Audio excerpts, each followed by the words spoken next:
এখানে অনেক ভাইরা বলে মোবাইল চালালে এত কিছু মনে পড়ে না, কিন্তু যখন নামাজে দাঁড়ায় আল্লাহু আকবার। যাদের হয় তারা বলেন, এরকম যাদের হয় তাদেরকে আমার পক্ষ থেকে ধন্যবাদ, আপনি সঠিক রাস্তায় আছেন।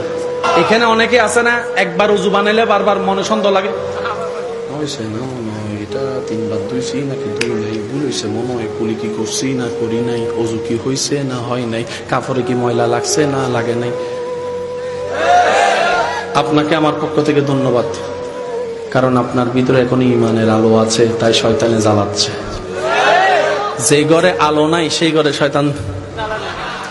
আপনাদের যদি এরকম হয় বুঝবেন এখন আপনারা রাইট ওয়েতে আছেন, কারণ শয়তান চায় না কেউ আল্লাহর প্রিয় হোক।